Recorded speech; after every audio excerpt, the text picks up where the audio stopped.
एक सुनहरी सुबह एक चमचमाती झील के पास माँ बतख अपने अंडों पर बैठी थी और उदास होकर सोच रही थी, इतनी देर क्यों हो रही है इन अंडों को फूटने में। यहाँ कितना अकेलापन है। लेकिन तभी टक क्रैक टिक क्रैक टेट क्रैक 5 अंडे फूटे और उनमें से छोटे छोटे प्यारे प्यारे बतख के बच्चे निकले, जो चहचहा रहे थे और इधर उधर डगमगाते हुए घूम रहे थे। ओह, मेरे बच्चे कितने प्यारे हैं।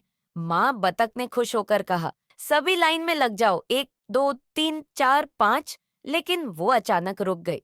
अरे, एक अंडा अभी भी बाकी है। यह अंडा बाकी अंडों से बड़ा था। काफी इंतजार के बाद आखिरकार यह अंडा भी फूटा और उसमें से एक बतख का बच्चा निकला। लेकिन अरे, यह तो बोरा भारी भरकम और सच कहें तो ज्यादा सुंदर नहीं था। अगले दिन माँ बतख अपने बच्चों को तालाब में ले गई। वाह, मेरे छोटे छोटे बच्चे कितने अच्छे तैराक हैं, माँ ने खुशी से कहा। यहाँ तक कि वह भूरा बतख का बच्चा भी अच्छे से तैर रहा था। लेकिन जब वे फार्म में पहुंचे तो दूसरे बतखों ने हंसना शुरू कर दिया। यह बदसूरत चीज कौन है? उन्होंने चिढ़ाते हुए कहा। भूरे बच्चे के भाई बहन भी उसका मजाक उड़ाने लगे। यहाँ से चले जाओ, तुम हमारे जैसे नहीं हो।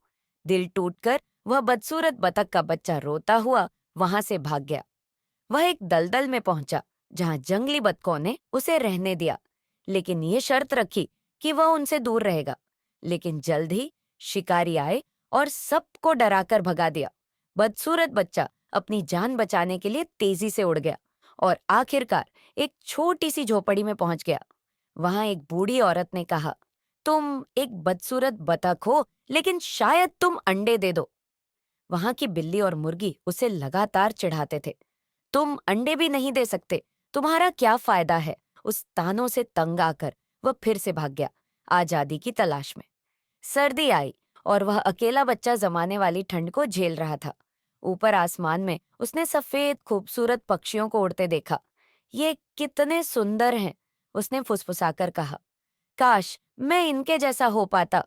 बसंत आया और वह बच्चा, जो अब पहले से मजबूत हो गया था, एक तालाब में तैरने गया। जब उसने पानी में अपनी परछाई देखी तो हैरानी से चौंक गया। ये मैं हूं? उसके भूरे पंख गायब हो चुके थे और उनकी जगह चमचमाते सफेद पंख आ गए थे। वह अब एक शानदार हंस बन चुका था। दूसरे हंसों ने उसे खुशी से अपनाया। अब तुम हमारे परिवार का हिस्सा हो, उन्होंने कहा। पास में एक बच्चा चिल्लाया, देखो, ये हंस सबसे सुंदर है।